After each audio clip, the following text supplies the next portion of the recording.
الحمد للہ وکفا والصلاة والسلام علی سید الرسل وخاتم الانبیاء وعلی آلہ واصحابہ الذین هم خلاصۃ العرب الارباء وخیر الخلائق بعد الانبیاء اما بعد وَلَقَدْ نَصَرَكُمُ اللَّهُ بِبَدْرٍ وَأَنْتُمْ أَذِلَّةٌ صدق اللہ العظیم۔ ان اللہ وملائکتہ یصلون علی النبی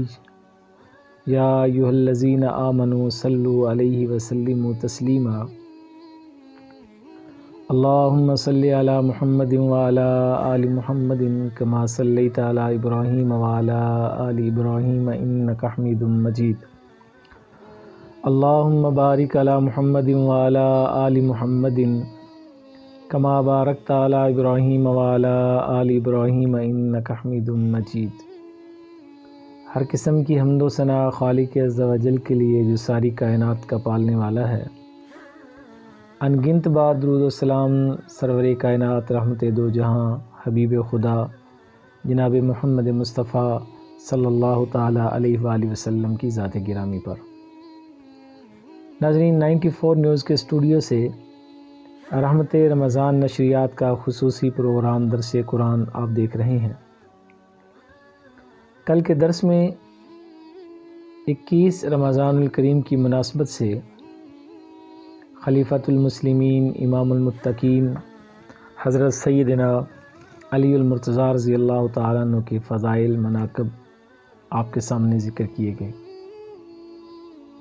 ناظرین، 17 رمضان الکریم کی نسبت سے غزوہ بدر کی ابتدائی صورتحال سے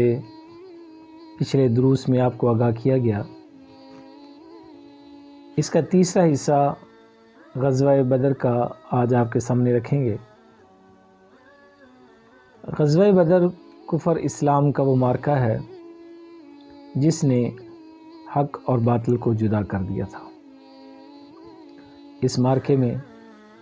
اللہ کریم نے امت مسلمہ کو وہ فتح عطا فرمائی اور اللہ رب العالمین کی مدد کے وہ ایسے نمونے سامنے آئے کہ رہتی دنیا تک اس کی کوئی مثال نہیں دی جا سکتی۔ نبی پاک صلی اللہ تعالی علیہ وآلہ وسلم عریش پہ تشریف لاتے ہیں جو آپ کے لیے تیار کی گئی تھی، اور آپ علیہ الصلوۃ والسلام وہاں پر کھڑے ہو کر اللہ کے حضور التجا کرنے لگتے ہیں، اے مالک الملک، اے کائنات کے پالنے والے، اگر یہ مٹھی بھر جماعت آج ختم ہو گئی تو دنیا میں کوئی تیرا نام لینے والا نہیں رہے گا، یا اللہ تو ان کی مدد فرما۔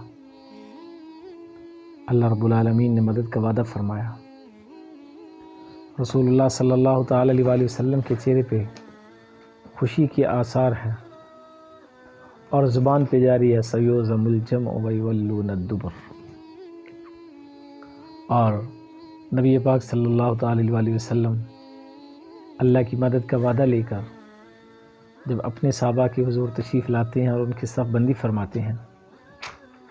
تو اس وقت رب العالمین کی طرف سے جو انعامات میدان بدر میں اللہ رب العالمین نے اپنے ان بندوں پہ کیے، ان میں یہ تھا کہ اللہ نے سکینہ نازل کی، نیند کا جھٹکا آیا، ساری تھکاوٹ دور ہو گئی، بارش ہوئی جس سے نہ صرف یہ کہ ان کے رہنے والی جگہ بارش کی وجہ سے مضبوط ہو گئی، اور بلکہ ان کے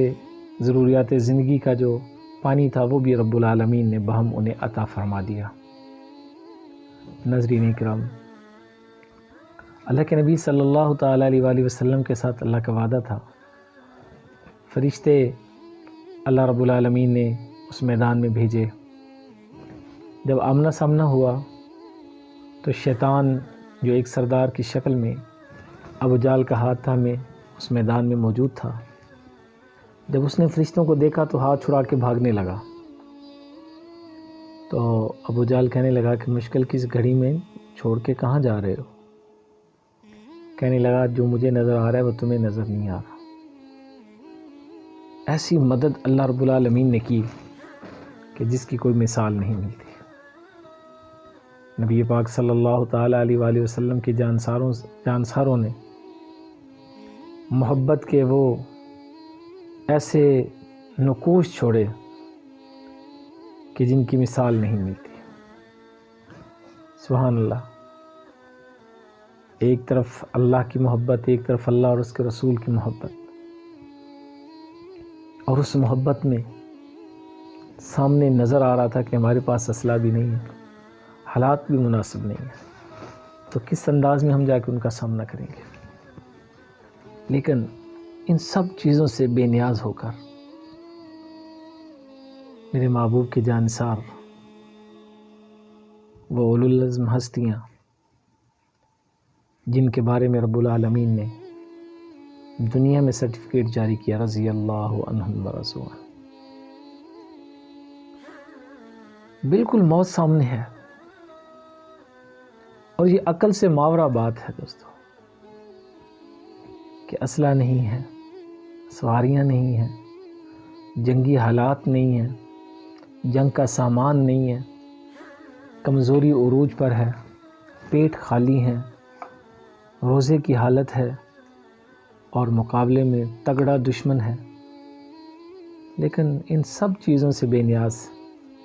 اللہ اور اس کے رسول کے وعدے پر یہ جانثار میدان کارزار میں اترتے ہیں، اور پھر ایسی تاریخ رقم کرتے ہیں کہ رب العالمین کے فرشتے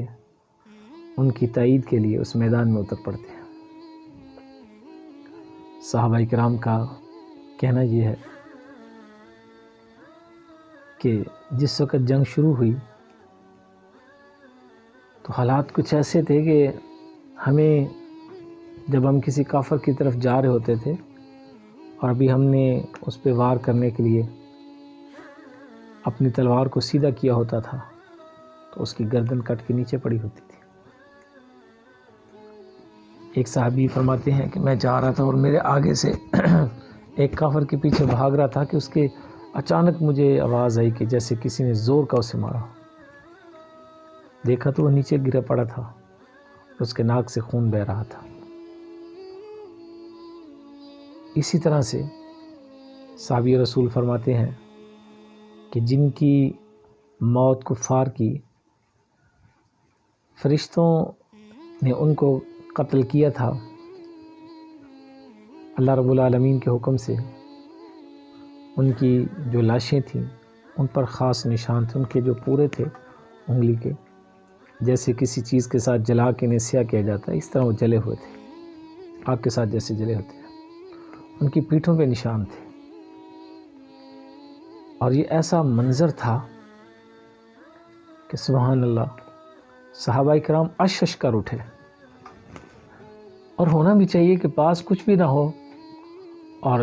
اسلحے سے بھرپور دشمن آپ پہ حملہ کر رہا ہو، اور آپ جب وہاں پہنچیں اور آپ کے پہنچنے سے پہلے آپ کا دشمن آپ کے قدموں میں پڑا ہو، تو اس سے بڑی تو کوئی اور مل نہیں سکتی، کوئی مثال نہیں مل سکتی۔ صحابہ کرام رضوان اللہ علیہ مجمعین نے فرمایا کہ ہم نے اپنی آنکھوں سے اللہ کی مدد دیکھی، اور پھر جب انسان ایسے حالات دیکھتا تو پھر ایمان اور بھی زیادہ بڑھنے لگتا ہے۔ یہ پہلا مارکہ تھا کفر اور اسلام کا۔ ناظرین، رب العالمین نے اپنے نبی کے صحابہ کو 13 سال ظلم و تشدد کو برداشت کرنا سکھایا تاکہ کوئی اسلام پہ اعتراض نہ کر سکے۔ نبی پاک صلی اللہ تعالی علیہ وسلم نے ہمیشہ اپنے صحابہ سے کہا کہ جنگ میں پہل نہ کرنا، پہنچایا جاتا تھا، پیغام دیا جاتا تھا، لیٹر بھیجے جاتے تھے، اور جب کوئی رستہ نہ ہوتا تھا تو تب جا کے جہاد کیا جاتا تھا۔ اور صحابہ کرام کا تو ایمان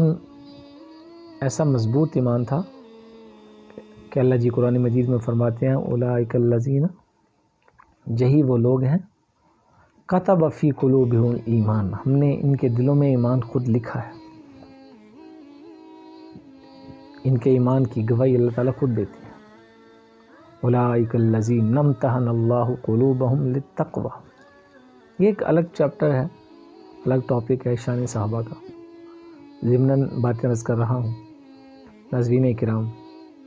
میدان